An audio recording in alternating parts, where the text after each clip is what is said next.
Okay folks, I've got 6 minutes to impress you and wow you.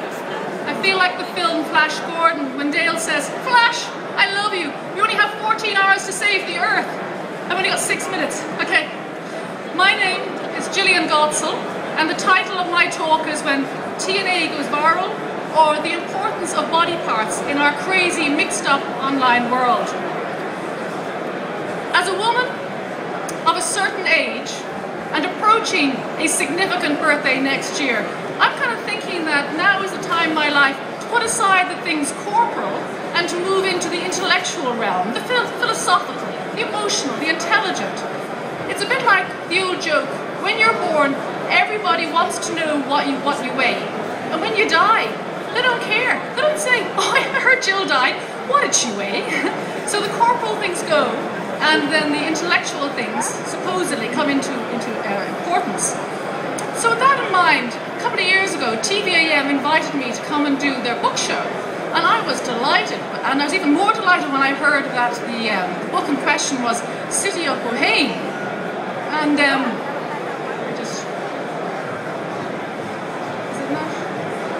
the book was City of Bohème by Kevin Barry.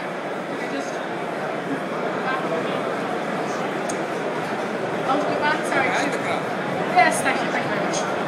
The city was the book was City of Bohème by Kevin Barry. It's literary fiction, brilliant book.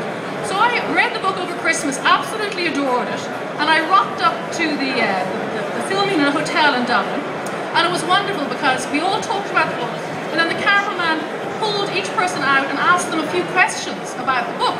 That was cool. So we got to my part, they came forward and I gave a few answers. But I didn't realise that the cameraman was going to a break, and so he stopped for several seconds on the actual book. But I was holding the book here, and I was wearing a dress not dissimilar to this dress. So I ended up, the picture when the cameraman went to the break was of my boobs and the book. And a friend of mine was watching this at home, and he has a huge screen in his living area, and he went, "Whoa," he said, took a picture, and he said, and he tweeted it, and he said, "I wonder what the cameraman was thinking when he tweeted that." And of course, I was going back to the office and I went, "Oh," I said, "they're my boobs." And then Twitter went a bit ballistic then, because someone said, "Oh, that's Georgia South's boobs." And someone else said, I like this, they said, "It just goes to show that glamour models read books too." That was really cool.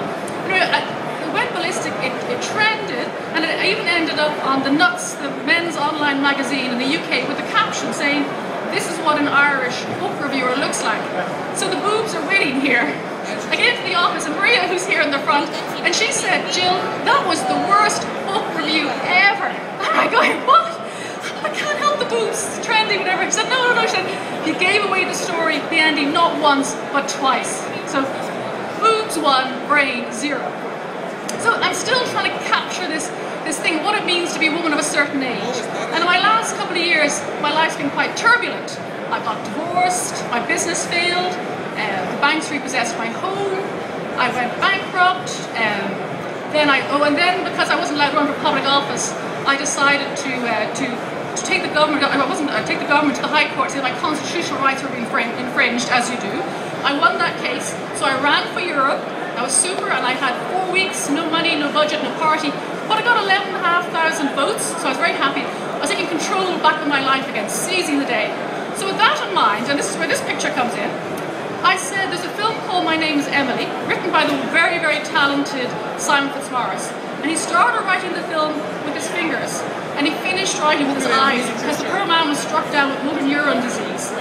And as part of this, they did fundraising to make the film, he wants to direct it, and they asked for 100 people to run naked into the sea. And what's great about that, I said, "Oh, I'm going to do that. That ticks so many boxes. I'm going to, be brave and own who I am, be a woman. I'm going to embrace all this." And I have to say, there are 2 things I didn't figure out in this running. The first is, when you run onto the beach naked with 99 other strangers, it's brilliant. It's euphoric. It's wonderful. Oh my God, it's amazing. But then you have to walk up the beach naked as well, doing the full frontal thing. And the second thing that I didn't know was, if you're a slow runner at the back, guess what? Your bum ends up front and center of all the pictures. And this picture has run in Independent and the Examiner, so about 500,000 people have seen my bum. And the worst thing is that even though not many people have seen me naked, everyone recognizes my bum here. So it's like, ah!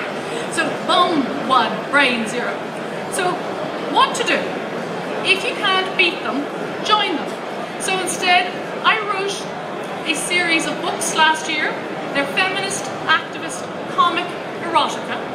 And there is loads of T&A in these books on purpose. And so if you are at all interested, you can get them for Christmas for €6 on Amazon. And as Brian Blessed said in that film, Flash Gordon, he said, "Thank you for giving an old bird a second chance."